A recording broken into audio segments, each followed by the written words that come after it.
All right, everyone. Welcome, welcome. I am Onyinye Ede, and I bring you warm greetings from Silver Spring, Maryland, in the United States. And I am also the convener of the Evolve Mentorship Program, which we will talk about today. And I'm also the founder and executive director of Strong Enough Girls Empowerment Initiative. It is my pleasure to host you all today to serve as the moderator for today's session. This is one of the sessions on behalf of the Evolve Mentorship Program. We're going to be discussing on the topic of sustaining workplace relevance and career progression.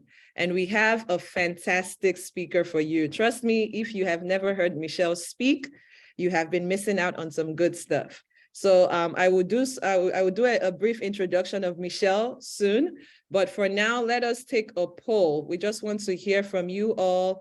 Just get the ground laid for today's conversation. So I hope everyone can see the poll, and once you can see it, please go ahead and participate in the poll.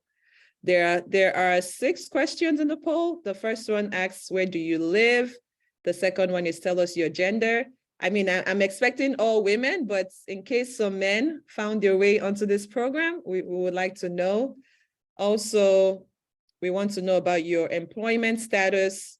We also want to know your age range. Why did you join today's session?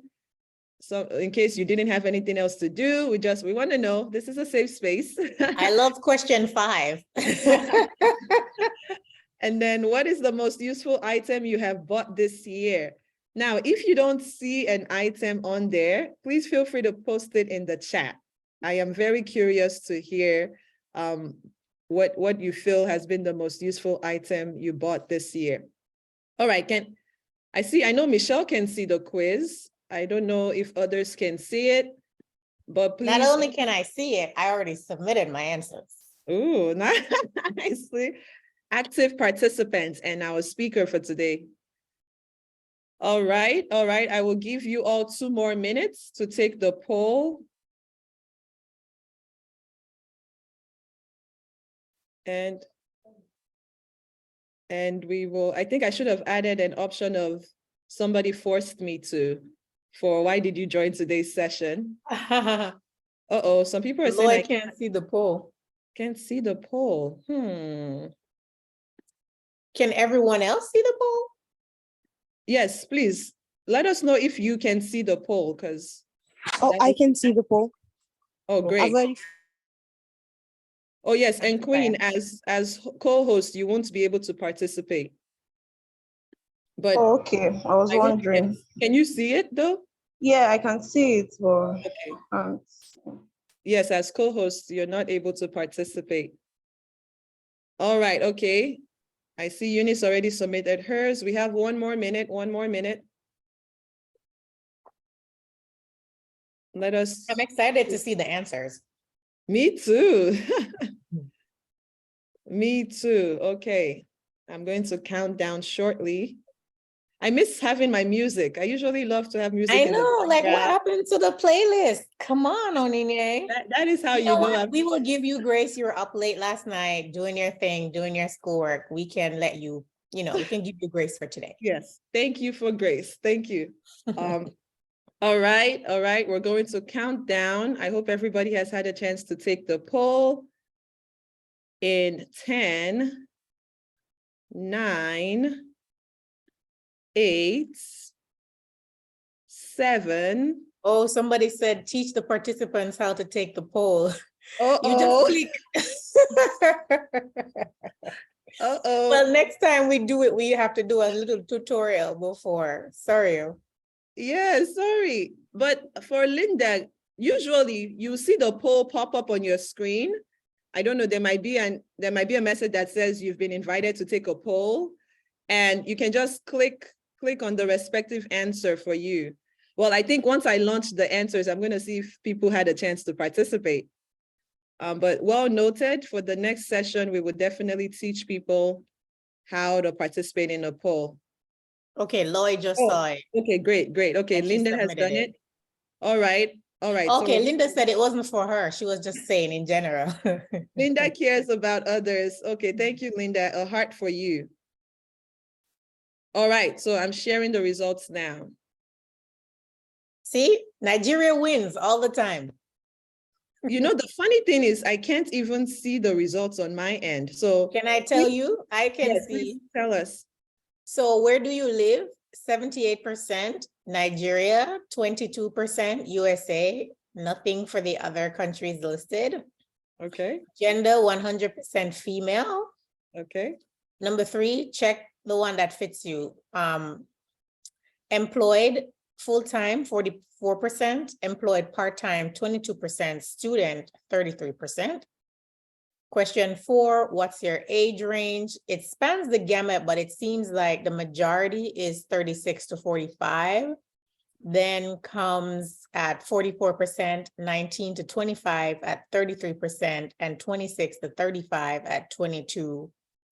So we have a diversity of age ranges on the call. And why did you join today's session? Interesting topic, 11%. I want to learn, 78%. I love that. And I think I voted for myself. I love Michelle, so I think that accounts for that 11%. And number 6, what's the Nobody said I don't have anything else to do. No, so we're glad. We're glad that everyone who's here is here for a real reason. All right. And what is the most useful item you've bought this year? 33%, a third said nothing. 22% said a dress. 11% said a lovely pair of shoes. And 11% said a trip somewhere. And I think that is me, that 11%. And 22% said other. So those are the results.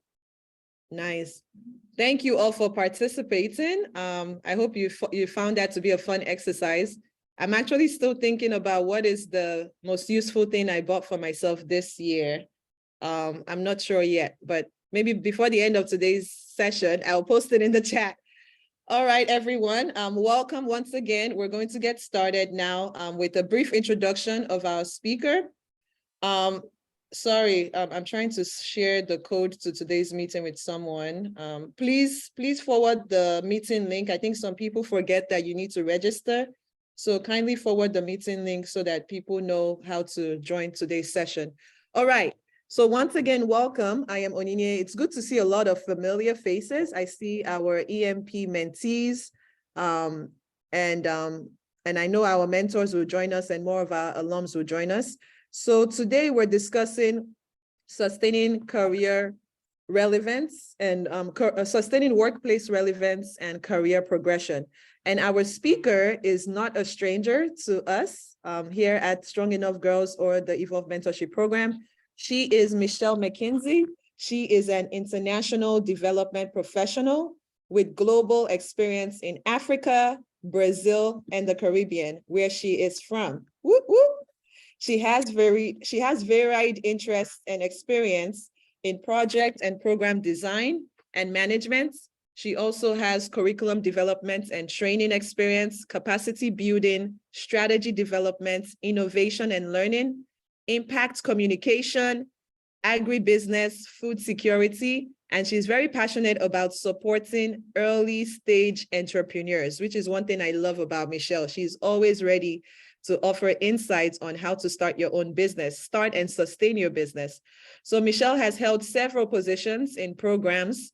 She has served as a program analyst and as a senior program officer with the U.S. African Development Foundation. She has also worked in different countries, and she has managed projects in several countries, including Mali, Niger, Liberia, Senegal, so many countries. And in this capacity, she has promoted entrepreneurship development for smallholder farmers, particularly women, as a pathway out of poverty.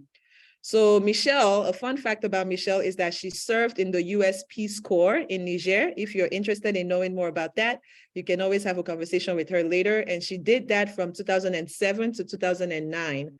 And in her role as a community and youth education advisor to the Ministry of Education at the direction for secondary schools in Zinder, which is a town in Niger. So she also served as a response volunteer in Mozambique, where she worked as a community and gender integration coordinator for Agri Futuro, which is a USAID-funded agribusiness promotion project. All right, that was a mouthful, but I wanted to— That was a mouthful. I'm like, you could have stopped. I could have stopped, but I think it's important to just for people to know the comprehensive nature of your experience. But the one that I want to highlight particularly is what you do today as the founder of Agazella, which is a podcast series that really tries to ensure that people are connected to the resources they need to know when it comes to entrepreneurship. So she interviews a lot of fantastic entrepreneurs, and I know she will tell you more about her journey into podcasting and into being the founder of this organization. So without further ado, today's session, we're going to hear from Michelle about her experience as a working professional and how she has been able to progress in her career. So I asked her to share her career story really, and also help us identify what are some key skills that are needed to maintain workplace relevance and to make progress in your career. And then after she shares, we will open up for questions and answers.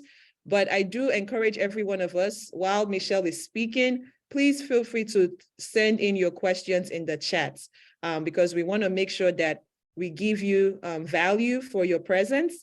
And we want to make sure that at the end of today's session, you have every skill and information that is needed to get you from where you are right now to the next level in your career. All right, so please join me in giving a warm round of applause to our speaker, Michelle McKenzie. Onine, thank you so much for that great introduction. I thought you were talking about someone else.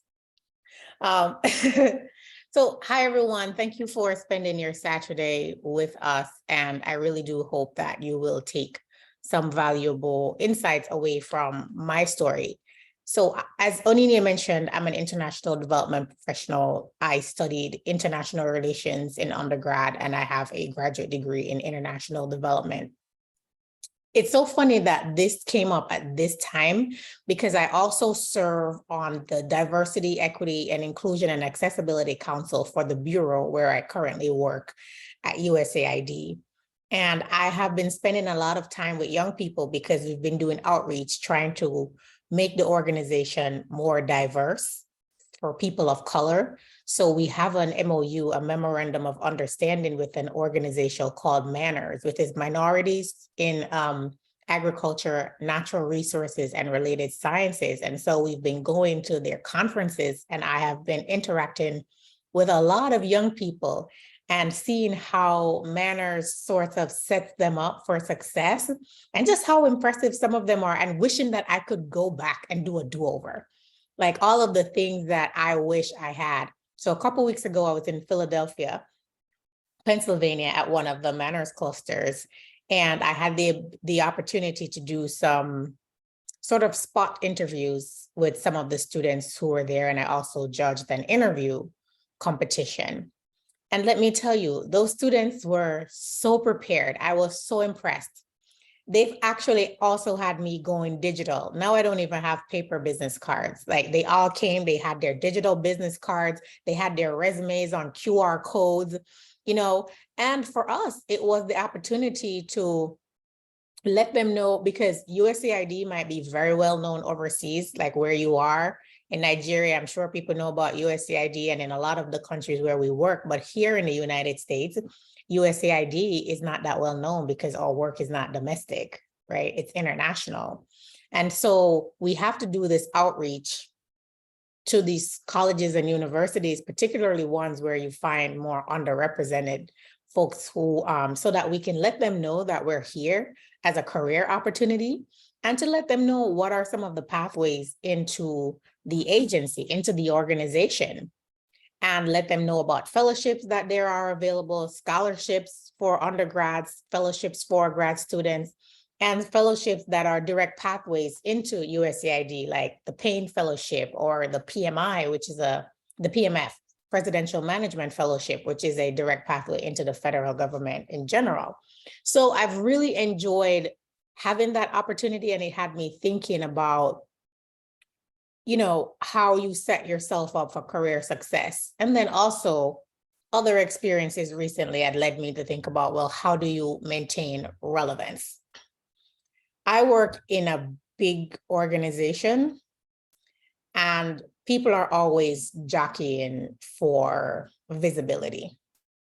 If you want to be able to advance, you have to be able to get yourself on a project or an initiative that is visible to the powers that be, so that your name can be spoken in rooms, even rooms that you're not in, and be like, oh, this person managed this initiative so well. Maybe we might tap them for something else, or this person has done this thing, because everybody is jockeying for visibility. So you can't just do your job and only that. You have to try to sell yourself in a certain way, right? And create opportunities for yourself to be visible by saying, hey, raising your hand when the opportunity comes to help to move an initiative forward, especially if it's an initiative that has a lot of visibility. Like if they need to put a crisis team together in your organization, like I work in international development, you might want to raise your hand to be on that. I facilitate several country support teams where a lot of my work right now is supporting missions and implementing their work. And in one of my country support teams for a country that I support, you know, really advocating for them to get more money to invest in agriculture, and using my role as a country support officer to really be an advocate. And that's something that has garnered me visibility. I just recently got recommended for an award from my supervisor for my advocacy role. Now, our natural role isn't necessarily that as an advocate, it's to provide support. But you have to see how you can also stretch the role that you've been given, right, to be more impactful and to create something tangible that you can attach yourself to, be like, okay, I did this. When I started supporting this country, they only had one equity that our bureau invests in, which was in water. And now as a result, they're up to 3 equities. Now they've been targeted for Feed the Future or food security funding, resilience, you know, in addition to water. So that's something that you can say, I did that. When I started working with this team, we were here and now we're here. And we're here because of some of the inputs and the advocacy that you might have done. So you have to really be cognizant of looking for those opportunities in terms of visibility. Now, another important aspect is finding mentorship. And that's what we do here at EMP, but also finding mentorship within your organization. Mentorship and sponsorship. I will describe the difference between the two in a little while. But mentorship is important. It's finding someone, and mentorship doesn't always have to be formal. It can be informal, and it can also be situational, right? You can find someone who can give you advice just for that particular situation, and then that's it. Or you can have a more ongoing relationship with a mentor, somebody who you check in with from time to time. And when you're in a mentorship relationship with someone, don't leave it up to them to do all the work, because they don't need to do that. Like, you are the one who's seeking them out. Like, come to them with ideas, things that you want to do, specific ways that they can help you, or advice that they could give you. Like, make it as easy for them as possible to support you, because you're the one who approached them for their help, and they're willing to give it, but they're not willing to do all of the work for you, right? So make sure, and also mentorship shouldn't just be one way either. It can be both ways. Look for ways in which you can help your mentor to do something so that they don't feel as if the relationship is a burdensome one, right? Look for opportunities to volunteer to help them out with something. It could be something really small, but like, oh, can I do this for you? Because they're giving you their time and their energy, right?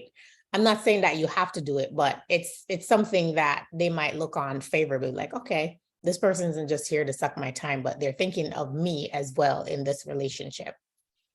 And then sponsorship is going the next step. It's someone who sees potential in you, they believe in you, and they actually take steps to try to get you promoted, right?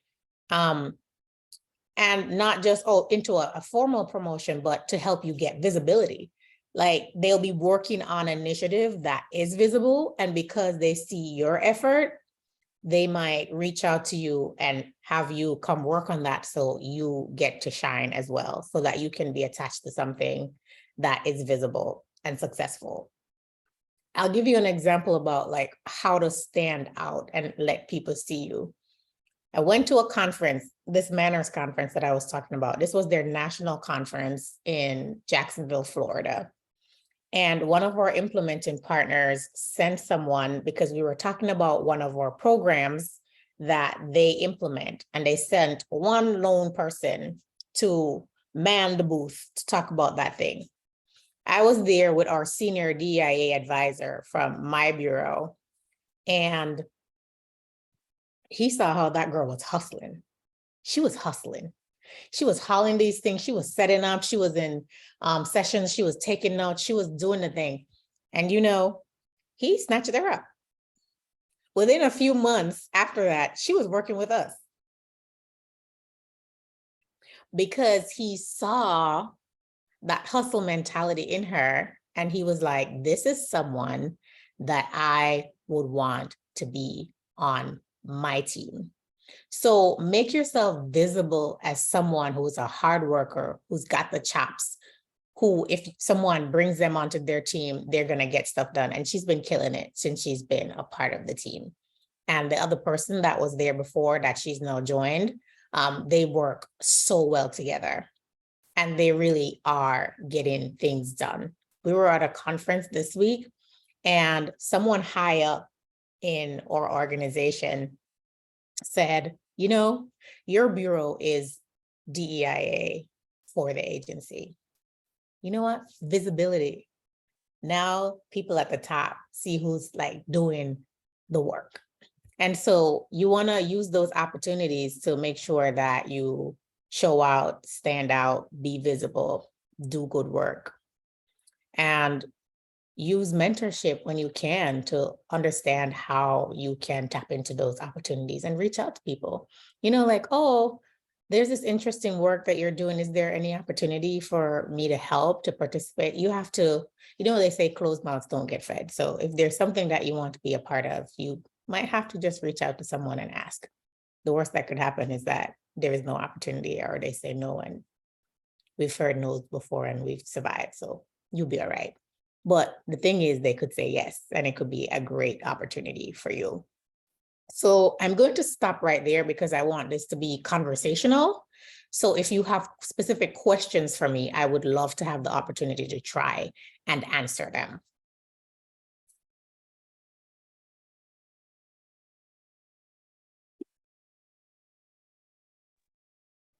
Thank you, Michelle. And just logistically, if you have a question, please feel free to raise your hand or unmute yourself or type it into the chat. I'm going to reiterate, this is a safe space, but do note that we are recording. But we hope that the information that you ask will be valuable for the rest of the team. So please don't be shy to ask any questions. And there are no wrong questions, honestly. And I feel like when we have an opportunity like this, don't be afraid to be the first one to ask a question. So please feel free to raise your hand or type in the chat based on anything that Michelle has said thus far. I know Michelle talked about her work with USAID. She used some acronyms that we might not be familiar with, but if there's any question. Sorry for the acronym soup. It's a bad habit. It's such a bad habit. I was like DEAI. I think I know that. Diversity, equity, and inclusion and accessibility. Sorry, guys. So see, that's me letting you know that I don't know everything. So please don't be afraid to say, Michelle, you said this. I'm not sure. Okay, great. I see Queen, but it's Linda's picture. I think some people used Queen's link to join, so your name appears as Queen. If you don't mind renaming yourself, Linda, I will let you go ahead. I think that's your hand up. Thank you so much, Onyinye, for this session, and thank you, Michelle, for being our guest today. The question I want to ask has been kind of bothering me. What if you're in a position where you're actually being very useful and volunteering and doing so much at visibility, but it seems when you make those applications, you keep getting a lot of rejections. And I know you're supposed to keep trying, and it's beginning to weigh you down. So what do you do? How do you handle that feeling? That's a great question. And I think most of us can relate to that. Myself included.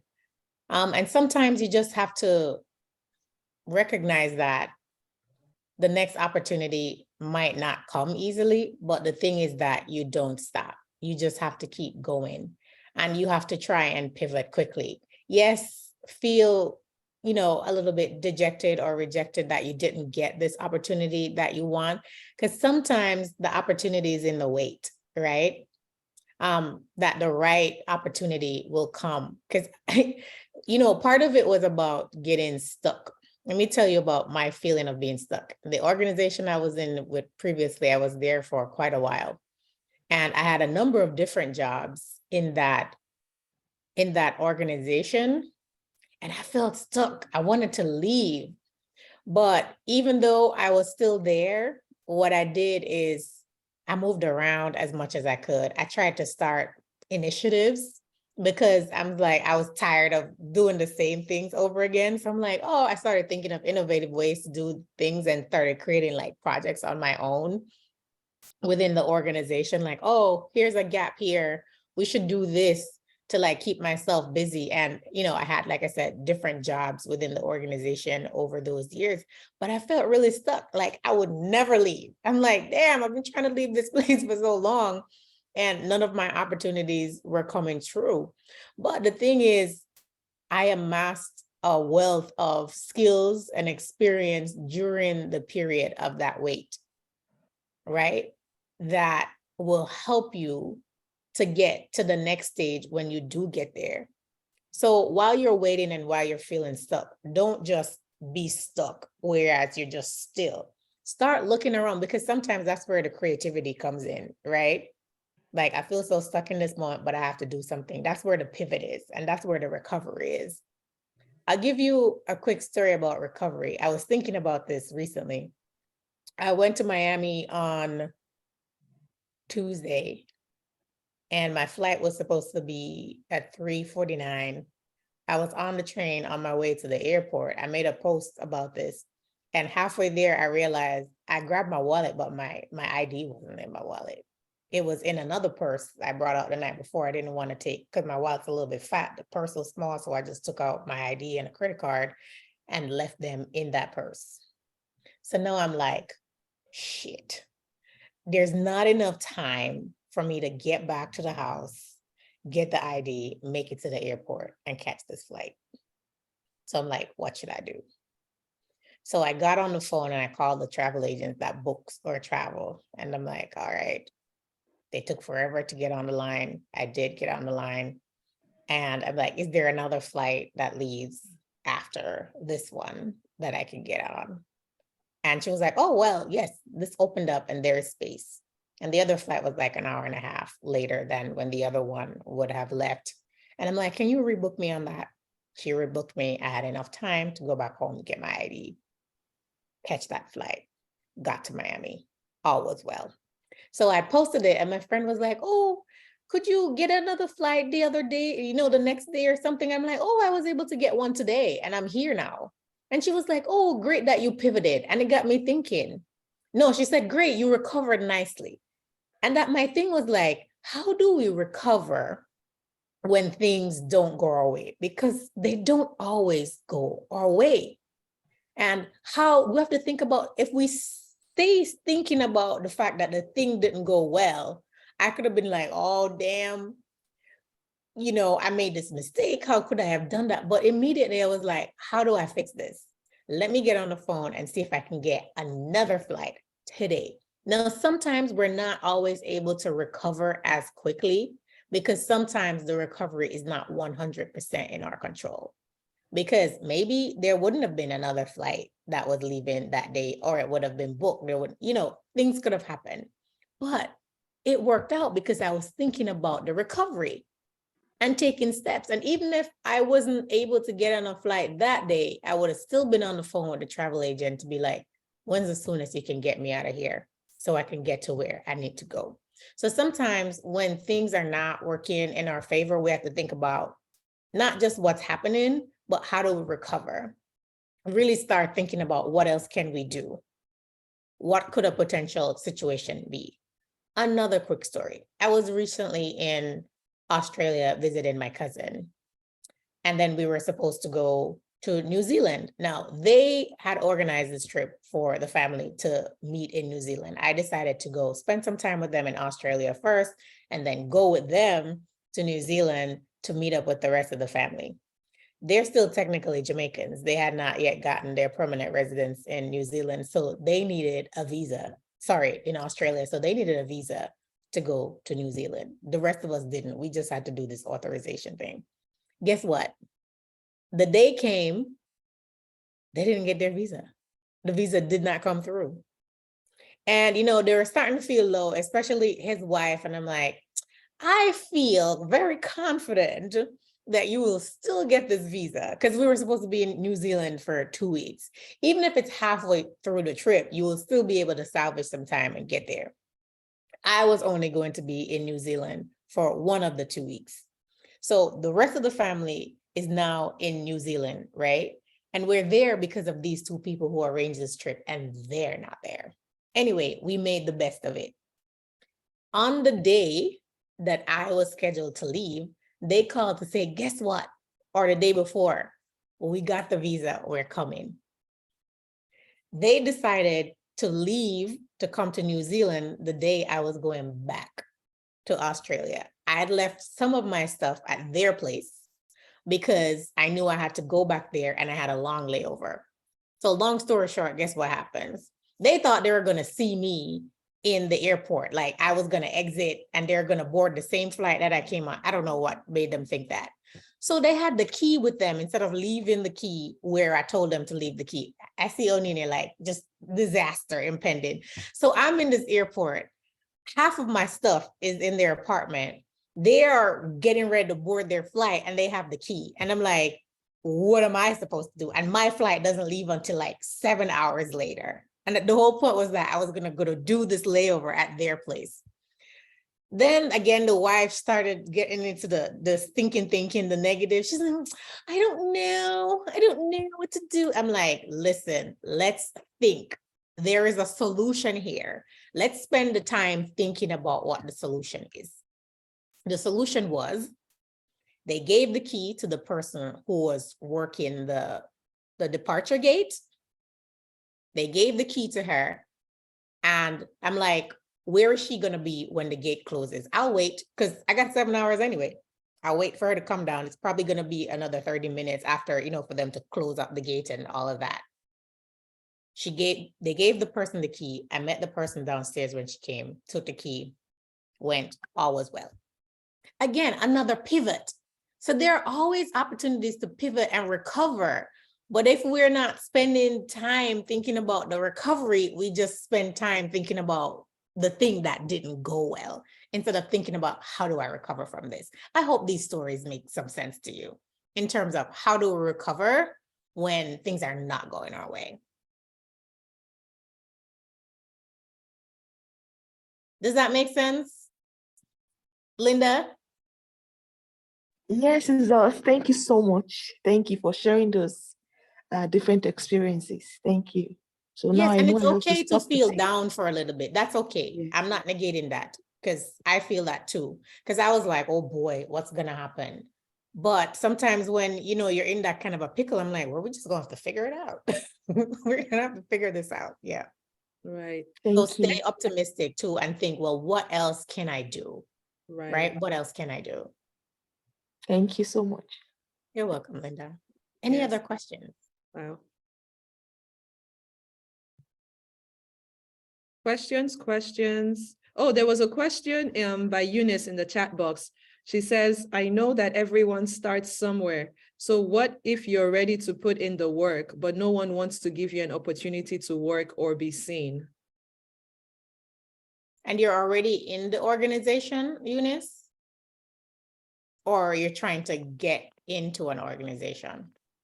You're trying to get into an organization, or most times when you try to apply somewhere, they ask for maybe projects you've done before, or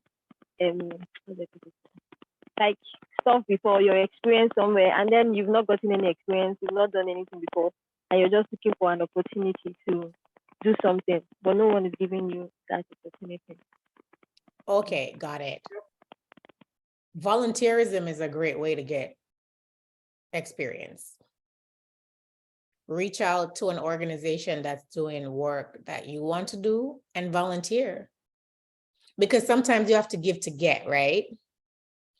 And maybe that's giving of your time volunteering to do something, and then those people can see what you've got.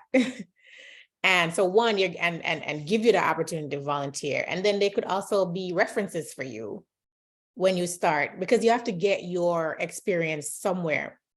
Another quick story, and something that I was telling these young people at these conferences that I've been going to lately, for those who are interested in getting into international development, I said to them, there are very few direct pathways, right? That you do this fellowship or something and then you're in. There are very few of that. And it's very competitive, and not everybody's going to get through that door. Imagine everyone trying to come through this little opening you see behind me that I'm pointing to, right? It's not big enough for everybody who's trying to get through. So other people might have to find a door, a doggy door, a window, someplace else. And there are other pathways that are not as direct, right? So we have, for the government, we have PMF, PAIN, fellowship, or whatever. Those are kind of direct pathways. But there are other ways. I was telling people, Peace Corps, like I was a Peace Corps volunteer, and that got me the Africa experience that I needed. It got me the language experience, right? So if there are gaps on your resume in terms of experience and skills that you need, find ways to get that so that you can get that opportunity through volunteerism, right? And someone had been trying to tell me, oh, you should do Peace Corps for way before I actually did it. And I was like resisting. But then I had to be realistic with myself. But I'm like, how are you actually going to get these experience if you don't do something like this, right? And that was what created the opportunity for me to get to do the work that I wanted to do. I had to do it as a volunteer, right? So that's one way, one pathway in which you can get opportunity. You have to volunteer. You have to get the experience somewhere, because the organizations themselves don't always have the opportunity to teach you what you need. So can you get it somewhere else through like an internship or volunteer opportunity someplace so that you can build in those gaps on your resume? So start thinking about, what are the skills and experiences that I need to have to get this job that I want, or to work in this particular organization that I want to work in, and find ways to build those skills and experience and get that stuff on your resume. Yes. And if I may add, totally agree. One thing I just want to emphasize, especially for young people, know how to sell yourself. Like you have to really know what you offer. Even if you don't have the experience or the skills needed, you have to have already identified, what is it that I can bring to this group? Even if it's your time or your commitment, your dedication. So I'm also going to share an example. My very first work experience was international. Like I was in the US, and I wanted to understand the state of adolescent health in Nigeria. I had never worked in adolescent health. I didn't know anything, but I went online and I said, okay, I have an opportunity to come to Nigeria for 2 months. I know one of those months I will be with my family. The next month, I want to get some experience, because I think I want to pursue a career in adolescent health, but I need this experience. So I went online, literally on Google. I just typed in organizations that work with young people in Lagos. And I'm saying this thing specifically because you also have to be very specific about where you want to work, what you want to do. So I Googled, there were a number of organizations that came. I reached out to the ones that provided email addresses and phone numbers. Long story short, I narrowed it down to an organization. I found someone in Lagos to go and check them out because I would be flying from the US. I don't want to go and get to an office and I see that it's closed, that there's nobody there. So I found somebody, they went there, they told me, Onyinye, these people seem like they know what they're doing. I wrote to the executive director and I said, hi, my name is Onyinye. I'm a third-year student in the university. I just completed this course and it has gotten me thinking about how to work with young people. I am coming to Nigeria in 2 months' time. I would love to learn from you all. I don't expect you to pay me. I will pay my way. But if you would offer me an opportunity to come and sit in your office Monday through Friday, go out on the field with your team. So, and then they wrote back to me. And I have to say, it's not every time that people will write back to you, but also your ability to get a response depends on how specific you are. People are so busy. If I had just said, hi, I'm Onyinye Ede, please, can I work with you? They would not respond to me. Do you know how many young people are asking them for work? But I had to tell them what I can offer you, how long I can be there. And they're like, okay, well, 1 month is not too bad. At least she's not asking to work forever with us. So I'm just sharing that as a specific example for you, Eunice. When you want to get opportunities, identify how much time do you have? You don't just want to tell somebody, let me volunteer with you. They will just look at you as somebody that doesn't really know, because do you want to volunteer forever? Your goal should be you volunteer for a few months and then you can move into a paid position. So, but yeah, so I just want to share that as an example. And of course, we're always happy to work with you as our alum in the Evolve Mentorship Program to just continue to find ways to market yourself. How do you put yourself out there? All right, thank you so much for asking that question, Eunice, really important. And a great addition, Onyinye. That's a great example. And just to think of ways, also ways that are not always connected to the technical thing that the organization does, because some of these organizations are also, if they're small, they're struggling with like social media and whatnot. So if you have some other value that you can go look at their social media or something and be like, oh, I also noticed that, you know, this and this, and I can help you. They'll be like, oh yes, girl, come on. Because we see other ways in which you can help us, you know? So just also do an audit of the organization and areas where they might be able to need help other than the technical area that you need to get your experience in. It's that give to get kind of thing, right? See what else they need, offer them something. Any other questions? All right, while we wait for the next question, Michelle, there was a question that came in earlier. I shared it with you, but I'm going to read it out. Okay, you're gonna read it out. I was gonna Yes, go yes. navigate back to it, but read it for me. Okay. Yes, and I believe the person that asked this question is online now, so I hope she's paying attention so that she can get her answer. So the question is, if one is working in a place where the boss is not a mentor, the job is not giving one satisfaction, and there is also no psychological safety. But the truth is that one is just doing the job just to earn money for upkeep before one gets the job, the type of job that they need. Is it a waste of time doing the job? This is an interesting question. There's so many answers to this. So one, if you need the job for your upkeep, then is it a waste? Like, would you be able to get that money otherwise if you weren't doing that particular job? Or is there another job that you could do? Because I don't think anyone, the thing that triggered me the most about that question, I don't think anyone should be anywhere where they don't have psychological safety, right? Because you cannot go someplace every day where your mental health is under assault. I wouldn't recommend that for anyone. So what I would say is, can you get another job? Do not stay where you, and I know jobs aren't easy to get, so you might want to invest some time and effort into trying to find someplace else where you have psychological safety, where you have a supervisor who could be a mentor, or, you know, or someone who's just interested in your work, period. Is there someone else who currently serves in that organization who could be a mentor to you in the interim that you're there, with whom you can find some level of psychological safety while you're still there trying to extract yourself and find a different job. Because from all accounts, it seems like this is not the place for you, right? You're here because it's a monetary, it's a financial need, right? You're here because you need money. And even you yourself said that, you're just doing this job because you need some money. Can you find another job that fits that need? Hopefully some place where you're actually doing meaningful work that you do enjoy, and where you can find that psychological safety and that mentorship that you do need.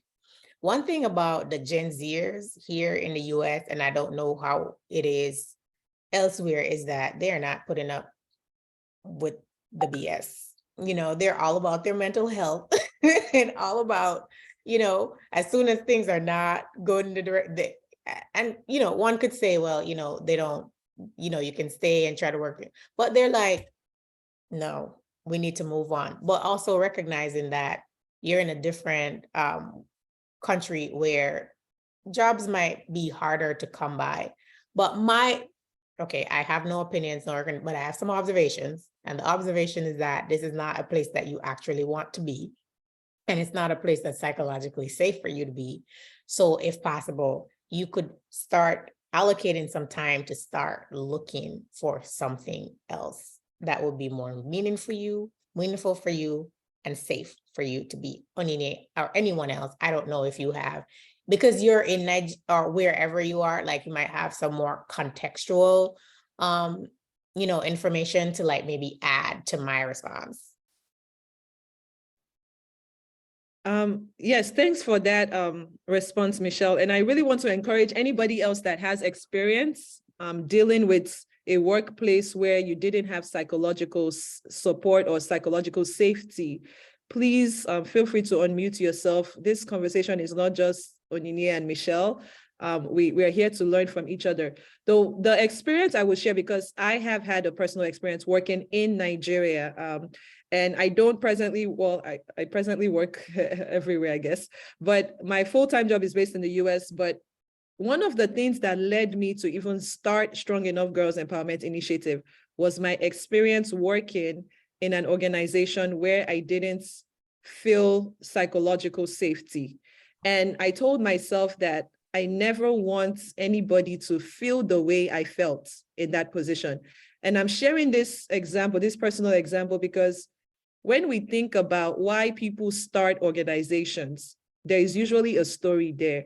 Other people just want to make money. They think there's money in NGO. Oh, I see Onyinye flying from Sierra Leone to South Africa every single day. Like, you think that's why Onyinye does it. But I started Strong Enough Girls because I worked for a whole year in an organization. The organization was great. Like, they are the go-to people to learn about adolescent sexual and reproductive health. But the director of that organization was just a mean man. And I mean, in public, you won't see that he's a mean man. He smiles and he's all of that. But the way he treats his staff, even in the presence of guests, is so demoralizing. And he would tell me things. I've shared this story. He would tell me things like, when I would submit a concept note or a proposal, then I had a master's degree. So he would just be like, what is this nonsense? And you say you have a master's degree. Imagine me, Onyinye, from the United States. I flew myself to Nigeria to come and work for your organization. And you would tell me, like, you say you have a master's degree. So like you're just devaluing all the amount of money I spent getting a master's, all the education and investment people have made in my life. And then he wasn't even providing me suggestions for how I should improve what he calls nonsense. So for me, that's already a sign that even you as a director, you're not a good leader, because when somebody doesn't know how to do something, you should be able to find time, or even tell them, see, talk to this other colleague. I've given them example before, so learn from them. But this guy would just say, what is this rubbish? Take it away and write something else. But how can I write something else when I don't know what is acceptable? So for me, that was psychologically draining. And I left the organization after a year, but because I had committed to a year. So this is another thing with knowing what you can handle. For me, I knew that I'm just here for a year. And this is an organization that once I put them on my resume, I know that people will believe in my credibility. So I endured that, but I know I have colleagues in that same organization that they were not able to leave because of this whole there's no job situation. But I think many times it's a mental thing. We sometimes we psych ourselves up to feel like nobody else is going to hire me, so I need to take this crap from this person. But no, you don't have to. You just have to figure out how do you take those experiences you've gained in that organization and project it to another organization that would value you as a person. So yeah, so I mean, I can, like when I think about it, it was so demoralizing. And even the way he treated other people that were older than me, I said, if Onyinye cannot take it, how come this other person is taking insults like this? So I will just say, please, ask yourself, what are you gaining from that experience? But like Michelle mentioned, start figuring out a way, your exit strategy. You're not meant to be psychologically abused just because you're trying to have upkeep money. Like, no, there are other ways around that. So is there anybody else that wants to share an example or an experience or even a thought that you have when it comes to being in a place where there's no psychological safety?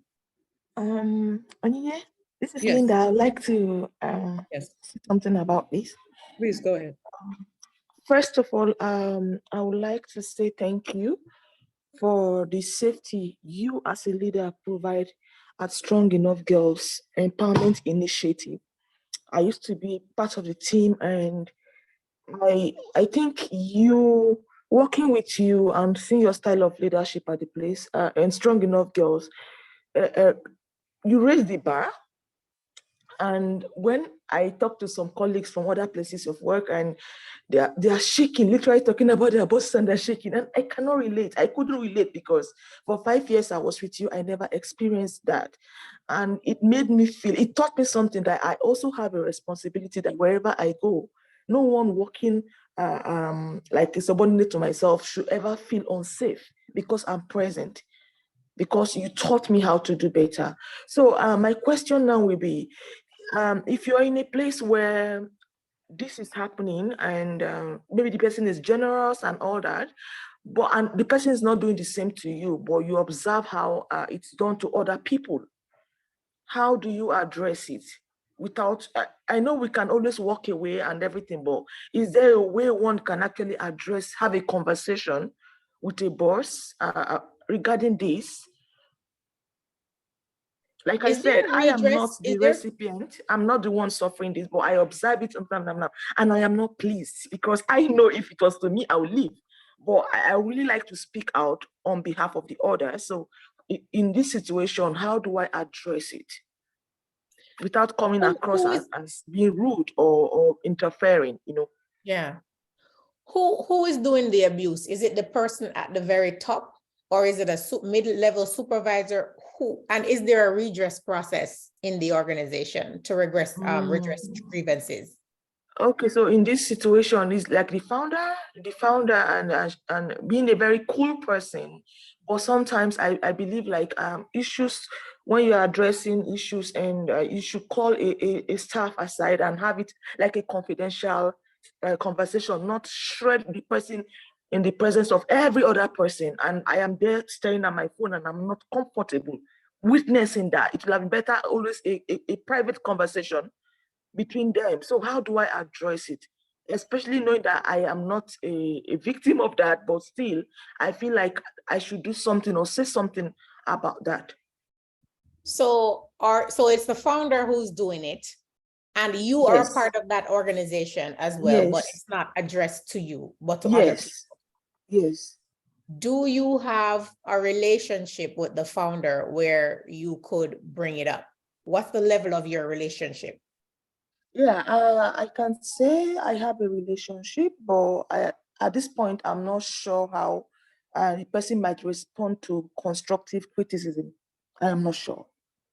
Do you know anyone who has a strong relationship with the founder, who is close to them? No, I don't.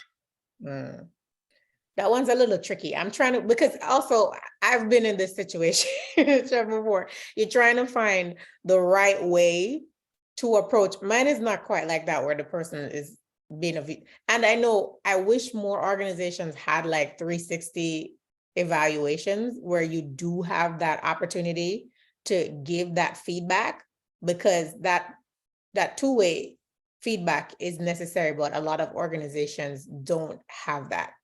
Someone came to me about something, and in my diversity, equity, inclusion, and accessibility role, for me to address, and I have been struggling with finding the right way to address it to the person who is my direct supervisor.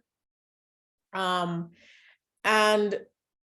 I was going to do it, but then I heard that person had some moments of fragility, and I'm like, if I bring this up to this person, am I just gonna get tears? I'm like, I don't want to deal with this. So let me find a different way to do it. I think I've found a way to do it, where I won't get the tears and I won't get, the defensiveness or anything like that. But sometimes you have to really think really strategic. And sometimes people be like, well, have you done it yet? Have you done it yet? But sometimes when things are sensitive like this, you have to really find the right approach to get the outcome that you want. Because like you said, you're not sure how the person is going to react. But if there's someone who knows them well and who they respect, you could maybe go to that person and have that person sort of broach the conversation with them. Maybe not very direct, be like, someone in your organization said you treat people like shit, and they know, but like do it in a way that will make the person receptive to it and not reactive. I'm just not sure how you go about it. If any, like, I'm crowdsourcing responses from the other mentors and anybody else on the line right now, because this is a tricky one. Thank you so much, but I think you kind of answered my question already. I will go the route of suggesting a anonymous feedback about what the staffs are not comfortable with. That way, I take it from there. Yeah, or maybe an initiative that you could propose in the organization is, I noticed that we don't have a way of providing sort of more broad-based feedback in the organization. How about we start instituting, a way of doing that, or maybe having 360-degree evaluation. Like you could maybe propose some things to try and get at it without getting at it very directly. Thank you. Thank you so much. No, you're welcome. That was a tough one. Yeah. Any other questions?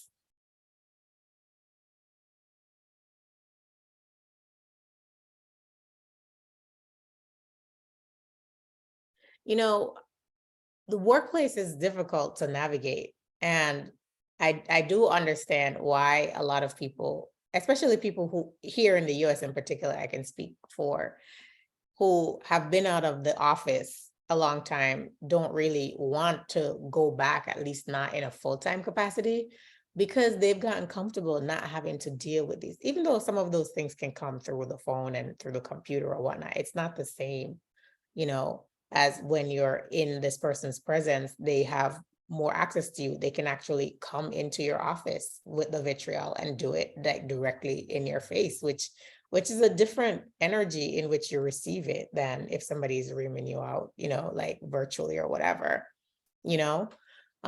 so it's really hard. Like sometimes the workplace can be a difficult place to navigate, because you bring all these people together with all these different personalities, and you put them into like this little playpen and you tell them to play. Like all of their different personalities are going to come out, and it becomes this kind of like minefield of navigating personalities. And sometimes you just have to try and figure out the right way to navigate the various personalities, because your approach with one person might not necessarily be your approach with somebody else, and how you approach someone who is doing something negative that's lateral to you versus someone who is above you, right? Those all require different types of strategies and approaches to how you deal with those difficult situations. I would love to hear from others if there are other questions.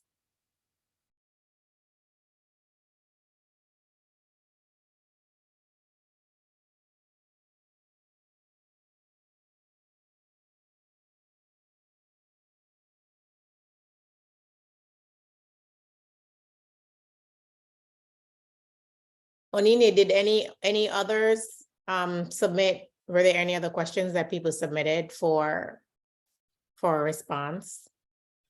I don't have any other questions from others, but I know there are a couple of questions that we have.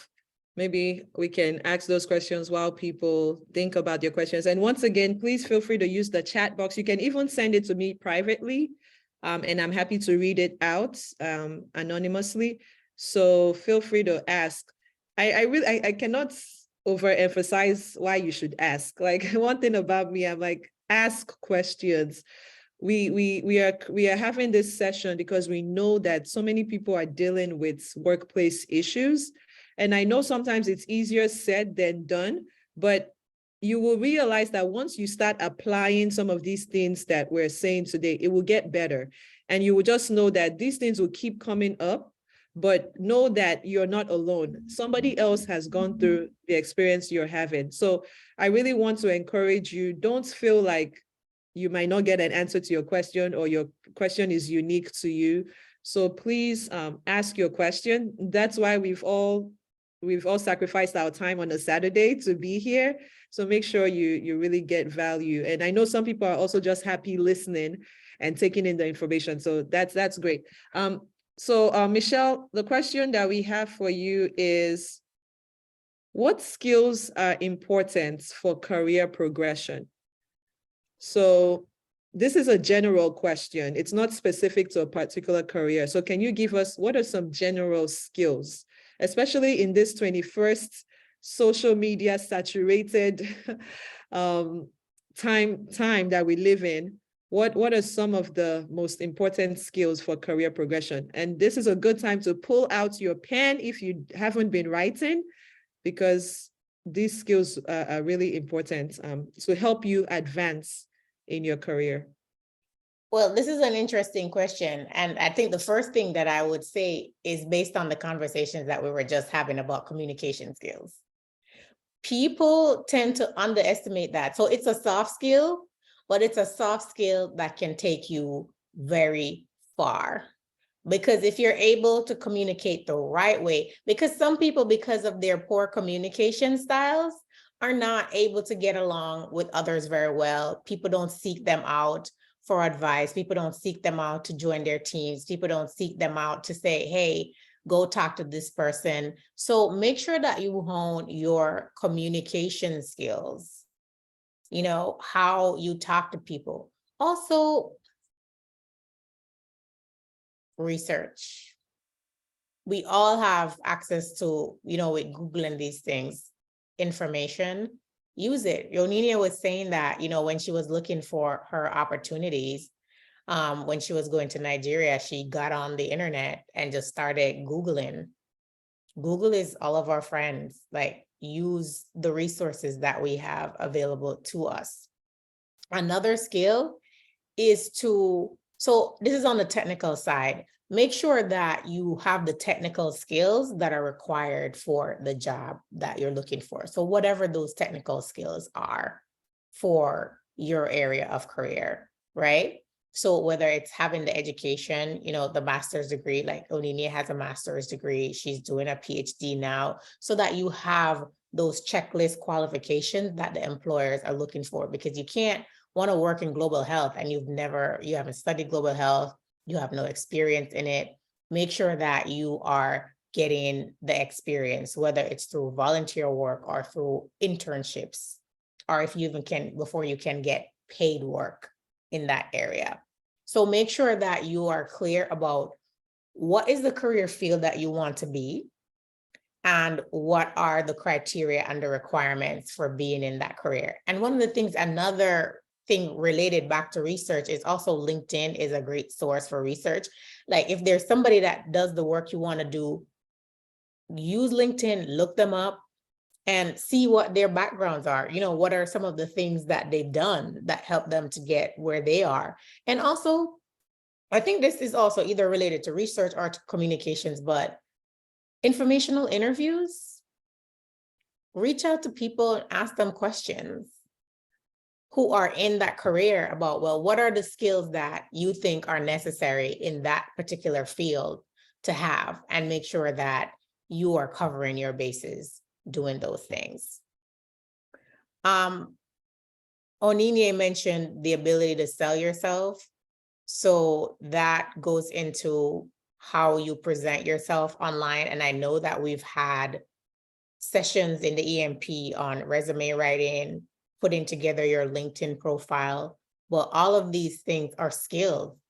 And you can put it under communication skills. It's about how are you communicating your value, to a potential employer for the skills that you have and what you can bring to the organization. In this day and age, it's all about, with social media, as Onini said, how do you sell yourself? What are the skills and the things that you're putting forward so that an organization can look at your resume and be like, okay, this person looks like they've got the right stuff. And it's not just what's on paper, because a lot of people make great paper candidates. And when they get in front of you, it's a different story. I've been on interview panels and I've seen people who look great on paper and they completely blow the interview. Either they have low energy, their answers are not very complete, these, one-word answers, and they don't go in and give enough detail. When you have the opportunity to communicate with people, use storytelling, right? The way I answered some of my questions, I went into little stories about things that happened to solidify a point. When I was talking about how do you recover and pivot, I shared a couple of stories about how I did that. And when you're when you're in an interview and they say, tell me about a time when you solved this or something, you can go and pull a story. Oh, we had this issue with the team, something happened, and this is what I did, and this is how I saved the day, right? Or how I added value. So learn how to organize your responses in a storytelling format, right? Think about things that you've done and organize some stories around that, so that when you get in front of people, because storytelling is very powerful, it's a way to connect humans, so that because somebody could recognize themselves in your story, right? Because we've all had an opportunity where we had a faux pas, something didn't go well. And if you share, well, when things don't go well for me, I did this thing, and they're like, oh yeah, because I've had moments where things like that happen, and now I could potentially apply that strategy that you did. So storytelling, find ways in which you can use that more in how you communicate, right? So when you get in front of people, use stories. Do an audit of your experiences, right? Compared to others, because you want to know how competitive are you, because it's a competitive world for some of these organizations and some of these jobs that you're trying to get. Instead of saying no one wants to give me an opportunity, maybe it's because you're not competitive enough, right? So you need to know the people who are getting the jobs, if they're not getting their jobs from nepotism and who they know or whatever, right? If they're not getting their jobs that way, what are the skills that they have? What are the opportunities that they were able to exploit that you lack? And find opportunities to fill those gaps, because you have to know what your competition is doing. If you're trying to get into international development, if you're in the US and you don't know another language, you're going to have a hard time. If you've had international experience, you're going to have a hard time. If you haven't had the opportunity to have some, project management experience, you're going to have time. If you don't have communication skills, interpersonal communication skills, cross-cultural communication skills, right? You're going to have some problems. So you have to think about, what is the career that I'm targeting, and what are the skills that are prioritized and preferred for that particular field, and make sure, do an audit of your skills in relation to that, and start finding ways in which to bridge those gaps that you have in your skill set for that particular sector that you work in. What else? Anyone else want to add anything that Oluchi has her hand up, so maybe she might add a few more to what I've already started. And thanks to Onini for outlining them in the chat. That's awesome. Oluchi? Hi, everyone. Hi. Hi. Hi. Good evening, everyone. Go ahead. Yeah. the question caught my attention, and I like the way you have enumerated a couple of skills, amazingly helpful. But it had me reflecting about the past 1.5 years where I transitioned through roles and through organizations. Three key skills that caught my attention personally as an individual that I thought that I should share that might be helpful to someone else in terms of their career progression. So over the years, I've been in core NGO work, working across local and international NGOs. But in the past 1.5 years, I left the NGO perspective and moved into consulting, health consulting. And it was quite the fresh field for me. I had no idea what I was doing those first few months. But I could rely on these three skills that I'm about to share in a way that it helped me adjust and get used to where I am. And I have to put out there that now I feel like I've gotten my feet and I feel like I'm thriving. So first skill is adaptability. If you must progress in your career, you must be ready to adapt, to adjust, to be able to, squeeze yourself, arrange yourself, almost like an Amweba kind of thing that you do within the workspace in reference to the changes you see in terms of processes, the changes you see in terms of work outputs or deliverables, in terms of the changes you see even with teammates, team superiors, team peers, or team subordinates. Everyone must be able to be open to those adjustments and be ready to make the adjustments. It's one thing for you to be open to them, but not be ready to make the adjustment. It's another to be ready to make the adjustment, but not even be open to them. So adaptability is a skill set that every professional needs to find a way to have that in them. I had that, and it had a way of helping me. I didn't learn it easily, but I had to just realize that it was something I had to put myself in for me to understand the transition between coming from core NGO implementation and stepping into the field of consulting at the level that I stepped in. The second thing is resilience as a skill. We don't talk about that a lot within the workplace.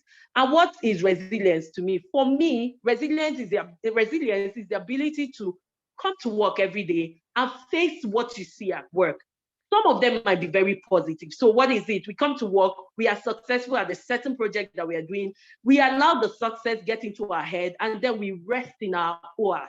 There is a positive resilience that you must have as a professional, where as you meet your successes, as you meet your wins, you still have the grit that drives you to want to build on those wins and do more. The other part of the resilience is the negative. I wouldn't call it negative resilience, but the resilience that you need for negative situations. So you go out there to do a stakeholder engagement, a negotiation of some sort, or you are not happy about the outputs you have had on your deliverables or projects. Resilience is also the ability to face disappointments and build on them with the hope to not, to get something different later on. Finally, the third skill set that has helped me in the past 1 year is the lifelong learning skill set. A few of us, we think, oh, but I have the capacity, I have the degrees, I've gone to school and all of that. But trust me, learning is never ending, especially within the workplace. And here's the thing, you can learn from a subordinate, you can learn from a peer, you can learn from a superior. As a matter of fact, learning from superiors is almost every time. Even in a random conversation with your project manager, with your project principal, with even an external stakeholder of high repute, your ability to open your mindset that as I'm here to negotiate, as I'm here to drive home a point on this project or to interact on this project, there is something I'm going to learn from and use it to arm myself to do better within my career field. I thought to share this so that as we all look forward in our progressions and transitions that will make professionally, we apply the skills, the ways, the processes of adaptability, resilience, and lifelong learning. And we see some of the growths and the doors open up before you through our career path. Thanks. Oluchi, thank you so much. You came with the fire. Those are all really good additions. Resilience, lifelong learning. I think the Japanese have a term for that called Kaizen. where you're always learning, because if you're not learning, then you're stagnating, right? And you cannot make progress with a stagnant mindset.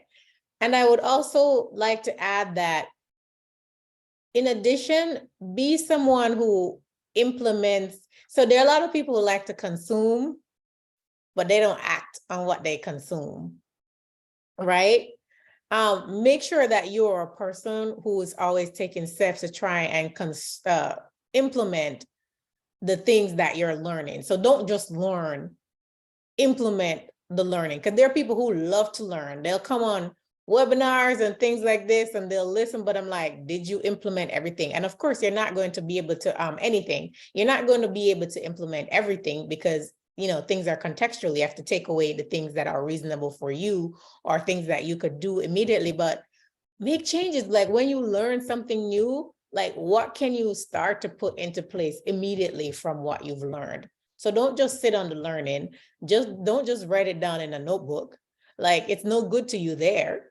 So start taking action. So those are some of the skills, and thank you with that addition, Oluchi, that you can start to work on and build. And that resilience piece is important. And it also connects back to what I was saying about how do you pivot, how do you recover?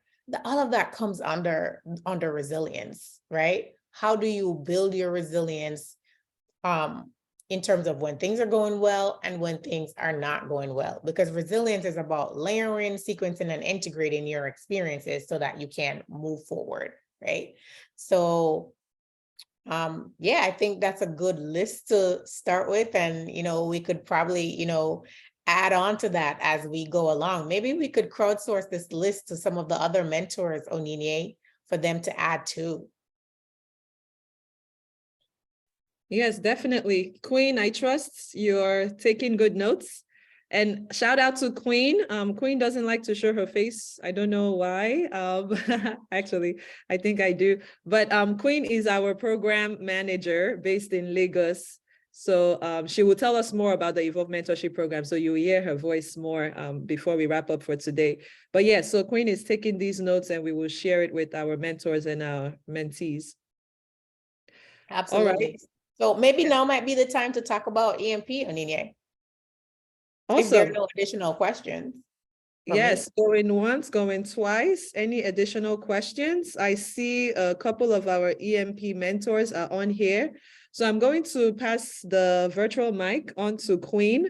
Queen, please tell us about the EMP and feel free to introduce some of the mentors and former mentees that we've had who are on the line right now. All right, over to you, Queen. Hi. So thank you, everyone. Thank you, Mentor Michelle. Amazing session as always. So let me just jump straight to the introduction. We have a mentor aside Mentor Michelle. We have Mentor Enitor. We have Mentor Kemi as well. And I think and Mentor Veronica. Is that our own Mentor Veronica? So No, yeah, no. these are okay. So yeah, we have two other mentors on this call as well. So the Evolve Mentorship Program, just in short form, just connects young women, aspiring, young women with amazing mentors that would guide them on, their career journey, life journey, relationship.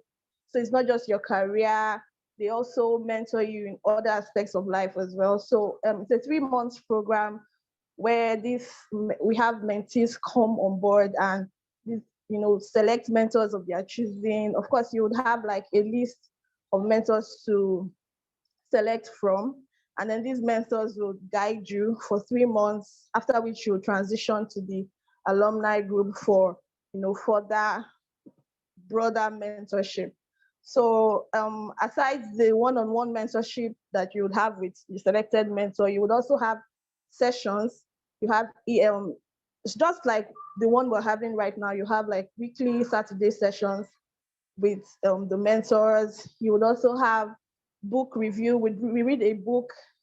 Every cohort has a special book that you read. So aside learning from the sessions, you also learn from the book. You have book reviews to discuss all that you've learned. You also have our famous Instagram live sessions, Ask a Mentor, where we, have our alums come on board and share their experiences. We also have mentors come and talk about, other topics that they might not have discussed during the other sessions. And the good thing about the EMP mentorship is after the 3 months, at the end, you have a partnership review session where we want to really assess if you got what you actually came in for. So it's not just about joining the mentorship and staying for 3 months. We also want to assess if you achieved all that you wanted to achieve at the end of 3 months. And if not, of course, you'll be on the alumni group where you have access. Like the mentors we have are amazing. I can't even start calling them all. So they are awesome. So you have like free access to them. If you can just chat them up, you can always tell them what you want to tell them. And of course, as EMP mentees, they will also respond to you. So please fill the attendance form. I've posted it in the group. Let us know where you're joining us from, your name. We'd love to have your information so that we can reach out to you. This session is not just a one-time thing. Trust us, you would have several other amazing sessions with our other mentors that would also blow your mind. So I'll hand over to Wendy. Awesome. A round of applause for Queen. I'm always excited to hear Queen speak. Queen actually also went through our Evolve Mentorship program. So it's a joy to have her now be the program manager for the entire organization, actually. So she covers the mentorship program. She also covers our education program and our life skills. And what's the other part? Mentorship, life skills, and yes, education. She's the yoga at the top. And it's just been a year. I think a little over a year since our paths crossed. So if anything, based on what you've heard Queen share, that's one of the impacts that the Evolve Mentorship program has in the lives of young women. So yes, I know we've stayed for over an hour or an hour and 30 minutes now. I don't know if any of our mentors just want to share anything before we go. Today, I'm not going to call anybody out. But if anybody has any final words, any of the participants, if there's something that you learned or you had an aha moment, like, oh my goodness. For me, I would say Michelle talked about pivoting at the beginning of the session. And I think that is such a key skill to be able to know how to pivot. And I like to make sure people know what I'm talking about when I say, because sometimes we are blowing big grammar. Pivots, P-I-V-O-T, feel free to Google. But my understanding of pivots is being able to make a transition. Like something happens in your life that you just never expected, whether it's a breakup, a job that you lost, like they just asked you to come into the office one day and they said, Onyinye, sorry, our funders have terminated the contracts. You no longer have a job here. Like, how do you get yourself out of that conference room and plan the rest of your life? Or you're looking to make a career change. You've been in a career for 10 years and you're just like, there's got to be something else. So the art of pivoting, I feel like maybe we should have another session on pivoting. How do you pivot? So I think for me, that's one of my takeaways, that as young professionals, as older professionals, as people that want to be relevant in this world that we're living in now, you have to know how to pivot. When Michelle shared that experience about traveling, if I tell you all my experience this week, you will not believe, you won't even understand. I was on Facebook posting nice pictures of me smiling. But the way my flight was delayed, I missed 2 days of meetings, and I just had to think of how do you pivot? Even my boss, they were not expecting me to finally show up in Sierra Leone. And because I had 3 days of meetings, Monday, I missed Monday and Tuesday because I was stuck in Accra. And then on Wednesday, we only had a half day of meeting. But my tickets had already been booked and there were just so many complications. They're like, Onyinye, we thought you would just go back to the US from Accra. I said, go back, why? I came on an assignment. I was supposed to come for meetings. I wasn't able to make 2 days. If I can get into Sierra Leone, even if it's for 12 hours, get in, get out, so that our partners know that they saw my face. they saw my face, there is something that just my physical presence will make versus me telling them, I'm so sorry, I was stuck in Accra, I went back to the US. Like, no. So anyway, that's just me sharing. That's, for me, this week was an incredible lesson in how you pivot, even when you don't even want to carry yourself up. I could have just cried, like literally cry, but you just have to move on. Like, yeah, anyway. So yes, clearly I'm very passionate about helping people learn to pivot and do other things. So now, anybody wants to share any takeaway, so we can let you go? Okay, Eniton, I see your hand up, and I see Kemi as well. Okay, great. Okay, so good afternoon, everybody. I enjoyed listening in because sometimes too, I just want to listen and then just take in as much as I can. One of the takeaway for me is ensure you just show up, play your part. That's one of the things EMP has taught me, because for me, I have a lot of I like to call them invisible disabilities, because you're not going to know except I tell you about them or those who are closest to me. So it's like 1 minute I'm here doing everything I have to do, and sometimes that's why it looks as if I have adrenaline rush. 1 minute I'm here doing everything I have to do because I have to do them, because the next moment I'm going to be a couch potato. I'll be a couch potato because I manage endometriosis that does not even give you signal when it's going to come, and then you are just gone for that period of time. But EMP has helped me to understand that I have to show up, because showing up is the best thing you can do for yourself. And that's one of the reasons why I liked all Mentor Michelle spoke about today. I know that more than luck, preparedness, meeting opportunity makes the journey easier, and then drawing boundaries too. So yes, I think that I would like to say a very big thank you to the EMP crew. Thank you for all you have been doing for us. Thank you for just keeping the vision and running with it. Oye. Thank you to the mentors too for holding our hands and then being with us. And to everybody, I'd like to also say that keep playing your part, keep showing up. I'd like to just also share like a little testimony, because currently I'm on the MasterCard Fellowship, and that's one of the places where this showing up thing comes in. I know when the form was, and we also need to learn not to disqualify ourselves before like when it looks like the odds are against you, which is another thing I picked from what Mentor Michelle was talking about. You see this negativity, sometimes it's all in your head. You feel like I'm not enough, I don't deserve this. I'm sorry, I'm babysitting at the moment, so you probably could hear noise. I'm not enough, I don't feel this, I'm not up to that. But it could just be in your head. And also, sometimes you feel like I'm not deserving of anything good. I don't think so. I think that everybody, you deserve whatever it is you want, and you can get whatever you want, so long as you put in all of your energy. And showing up again, I keep using that word show up, because the funny thing about this thing is, I remember when I had the informal interview for my MasterCard Fellowship, it didn't even look like an interview. It was just a random call. And I know that EMP, one of the things you've also been taught is being ready, and at all time, etiquettes are very important. So I was down on that day, I was having one of my usual flares. It was really, really bad, because my period just showed up and I was really, really down. I could not even make it to the hospital. So I was at home. I've been able to understudy myself to know what I can use to help me, because sometimes too, you don't really want to take these drugs. And I was really, really having it bad. I just got a call out of nowhere, and I'm like, so the etiquette came up. I just spoke. The person wasn't speaking initially, so I could have gotten irritated, but I just wanted to hear what the person had to say.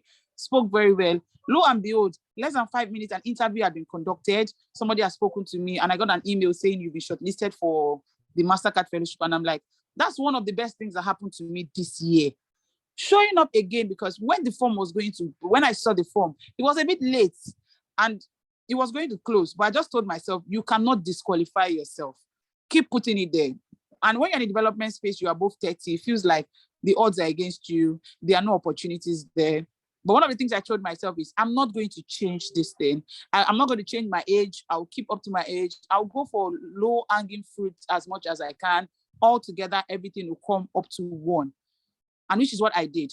Because on the fellowship, I'm like the oldest. At 33, when we went for the boot camp, 33, most of my colleagues, there were just 12 that they chose in Nigeria, by the way. 12 of us over Nigeria, and it's been very, very, very amazing because it's about monitoring and evaluation, which is one skill I wanted. But what EMP did for me was showing up from the interview that I wasn't feeling too well. I spoke to the lady and she said, "Oh, I love the way you kind of spoke. I love the way you conducted yourself." And when we got to the boot camp, I got like a standing ovation because one of the things they said to me was, "You are 33 and you've had over 15 years," which also says to what Mentor Michelle said. You've had over 15 years of volunteering experience, which means that you have volunteered for more, like about half of your life or more than half of your life. And I'm like, this is something I didn't really take note of. It was just me doing my thing because I feel like the disadvantages I had, nobody else deserves to go through the kind of trauma I went through. Telling your story is also another thing EMP has been able to teach me. Tell your story the way it is. You really don't have to tell a poverty story or sugarcoat it, but tell your story as it is, because if you do not tell your story, nobody else would, and nobody can tell your story like you would. So it really helped me. And then I'll just say that I wish the team more grace, and I hope that we keep this up, keep passing the baton to help other young people so that we can create opportunity for more people. Thank you once again, and well done with the work. Fantastic, fantastic. Thank you so much, Eniton. I saw Veronica's hand up. Mentor Kemi, I also saw your hand. Is it okay if we, and then I also see Audrey. Veronica, are you ready to speak? I believe that's my sister Nkiru. Are you there? All right. Hello. Yes, please go ahead. I must say I was almost tempted to keep quiet and not talk, but I must say it's been a great time. Wow, you talk about the wow time. It is a wow time for me because, in fact, listening to Eniton again made me feel like, wow, all hope is not lost. Talked about the age thing and another. I must tell you, it's one thing I've always wanted to do, but how do I get into it? Probably the environment and every other thing seems discouraging. But listening to Mentor Michelle, it kind of triggered something in me that it's not late. I can still be relevant. I can still get in to do something. And, you know, I must just say it's been a wonderful time. And I've written down a lot. I'm not just going to write them down. I'm going to get into action and carry out all I've written. And like Eniton said, it is time to show up. Irrespective of whatever challenges or discouragements around, I got to show up. And I think, let me just say it's been a nice time. Thank you, EMP. I think I'm going to key into this program because it's just something else. I thank God I never missed it. Thank God I never missed it. Thank you very much, everyone. God bless you. Awesome, awesome. Thank you so much. And I'm glad you spoke. We always love to hear diverse voices. All right, let's quickly come to Audrey and then Kemi will come to you. Audrey, go ahead. Hi, everyone. I'm happy I'm speaking today. The last time I had the opportunity to speak with Onyinye in Mentor Art to Greatness, my network messed me up. I'm so happy. Thanks to EMP for the opportunity. I learned a lot today, especially on the part of recovery, because I was the one that asked the question in regards to that psychological safety. From this section, it has given me this kind of boldness, like, Audrey, you can do it. I cannot be living my life under a kind of, when I'm emotionally stressed. So I really appreciate. I learned the part of me trying to recover fast. I learned that I have to show up. There are a lot of things I need to show up for. I really appreciate this opportunity. A big thank you to EMP. Thank you very much. Awesome. Thank you, Audrey. And I'm looking forward to working more with you as my mentee. So exciting. All right. All Thank right. you so much, ma'am. All right. Kemi, over to you. Okay, hello everyone. Good morning from this side of the world. I think I joined the conversation where it was almost coming to an end, but then I heard some of the last words that Michelle shared, as well as Eniton and the rest. And even on you, when you talked about pivoting, I think one of the things that helps with, I don't know if this was talked about during the session, is mentorship. And I say that because mentorship is very key, even as you try to navigate the workplace, as you try to grow your career, or if you get a bump in the road and you need to reassess and then, form a new trajectory for yourself, mentorship is very key. And the reason why mentorship is key is because it's a lot easier when you work with people who have already walked the path that you are embarking on. It saves you the stress of having to do all the work or learning all the lessons, because there is someone to hold your hand, like Anita mentioned. And a lot of times we do have a case of not having enough mentors, especially female mentors, and then especially Black female mentors. But we also do have a challenge on the other hand, where most people do think they do not need mentorship. And so when you don't have someone who is holding your hand and sometimes showing you the ropes, or when you get stuck, there's someone to draw from their own lessons and experience to actually push you to, make the right decisions. You find out that you might take much longer, either in your career progression, or it might be a lot harder for you to actually make a comeback if you do go through a bump in the road. And that's why mentorship is very key. And I'm saying this because, not just because I've been a mentor at EMP from the beginning, but because I am very privileged and blessed to have mentors in my life who mentor me on my career path.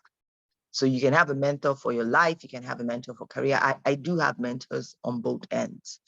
And that's because one, representation matters. It's good to be able to see someone who won what you aspire to be. It shows that there are possibilities. It shows that it is possible. And that's one of the things that mentorship does. It's like a reflection. It's a mirror for you, even in the workplace, that this is possible. Now, it also is a pool for knowledge. It's a wisdom pool. I say that loosely because, of course, it doesn't mean that everyone. The belief is that if you're going to be reaching out to someone to be your mentor, it means that there's something they have that you think is of great value to your own journey and your own growth. And so there are some lessons there to learn. So, and I say that for those who are on this call and, maybe contemplating and saying, should I join the EMP program? Would it be right for me? I would say go for it, because at the end of the day is, what is the risk in not? You tend to lose more if you don't plug and if you don't lean in. And the world as it is, even the workplace, has gotten very competitive, and skills are great, will always be great, but you also need the networks. You also need the people, because just as much as the world has gotten more competitive and vicious, it is also very easy to give up. It's also very easy to fall back. It's also very easy. It has become a lot easier now to not want to try than it was years back. And that's because of the competing narrative that we see. And that's where a mentor comes in, because then a mentor also serves like a push, giving you the tools to help you navigate the roadmap and the vision that you have for your life. So I'd want to encourage everyone who is not part of the EMP program that please go ahead and sign up for it. Go ahead and do it. As someone who is a product of mentorship, and I've also seen a number of my mentees, Oluchi was spitting fire just as I came on. I've seen my mentees go on to do great things. And one of the things they always come back to tell me is that it's just how you also work with us and encourage us. Sometimes I don't need to tell you anything. I may not even be skilled in your area of expertise, but there are tools and lessons that I learn on my end, and I'm able to bring that to you as well to help you to navigate. But it's also just having someone who cheers you on and tells you, you know what, you can get this done. Because I have done it, I've walked the path. I know it's easy for you to do that, and we will walk on this journey together. So let's not underestimate the power of mentorship, even as we try to grow in our careers, because it makes a whole world of difference to anchor on someone who knows where they are going, and you can see that they've walked that path and they are walking the path. So that's a good thing about mentors as well. None of us goes to sleep. Like even Michelle, I see a lot of stuff Michelle does, and even Anita, none of us goes to sleep saying, oh, I think I've arrived, so I don't need to do anymore. Or even Onyinye, we always try to aspire for more, and we keep learning and growing and building our networks, and just, they call it staying close to the fire. When you stay close to the fire, what happens? You get hot. You never get cold because you're close to the fire. And being close to the fire also means staying close to knowledge, staying close to expertise, staying close to technical guidance, staying close to, you know, innovation and all of those things. And these are things that are very key for you even as you grow in your career. And if at any point you need to pivot, when you have a mentor, it may not make the journey completely easy, but it makes it worth the while because there's someone holding your hand and telling you, I think these are things you need to look out for. These are things you need to work on as you try to make the transition, or as you try to pivot, or as you try to turn the situation around. So that's what I would say. And mine is just basically just saying, if you haven't signed on to the EMP program, please sign on to it. It is a diverse program with mentors with vast experiences and, you know, coming from different fields, but with a lot of passion to pour into, because I think we do need to, especially for Black women, where sometimes the narratives you hear are very limiting around you, whether it's in your community, even in the workplace. The workplace is also sometimes not so kind to women, let alone Black women. But, you know, when you have a mentor, it's a reflection, a mirror of what is possible. And there's a lot of inspiration and motivation that can always come from that. Thank you, Onyinye. Over to you. Fantastic. A mentor is a mirror of what is possible. I feel like I'm taking that one, Kemi. I'm going to quote it. A mentor is a mirror of what is possible. That's awesome. Thank you all so much. We can literally be here for another hour, but I have a meeting in 9 minutes and I know the rest of us have things to do. So thank you all so much for showing up. Honestly, that's another takeaway. Just show up. You never know. Even when you feel like, oh, this topic, I'm already at the top of my career, there's nothing I need to learn. You will always learn something new. That one, I guarantee you, if you want to like hold me to that, I guarantee you, when you show up to places and things, there's always one thing you will learn that's new that you never knew before. All right. Thank you all so much. Queen has been posting the attendance form for today. Please use it. I know we asked a question about if you want to join the EMP. I know many of us here have already been part of the EMP, so that doesn't really apply. You can say no to that question. But for the rest of you, once you say yes, we will follow up with an email and let you know how to join the program. We are kickstarting our, I think, 12th cohorts in January. It's crazy. We started this program January of 2019, if I'm correct. But yes, and we've graduated over 50 or over 70. My brain is a bit fried right now, but we've graduated a lot of women around Africa. So if you have friends that you know need mentorship, please send us an email, let us know. We'll be advertising with the flyer shortly. But for all of you that are on here, once you fill out the attendance form, we will follow up with you and let you know how to be a part of the program. We kick off in January. Now I'm even thinking I might make the EMP my full-time job, but just stay tuned for updates.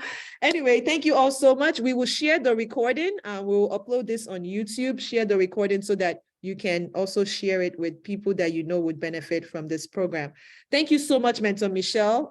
I think you tried to turn on, where's your video? Or maybe she stepped out. Okay, Mentor Michelle, we really appreciate you. Thank you, everyone else. I see some people are joining us late. Fill out the attendance form so that we will share the recording for with you.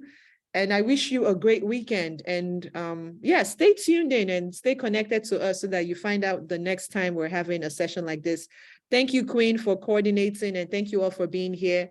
A blessed weekend to you. Please get some rest. All right. Bye, everyone. Bye, everyone. Thank you.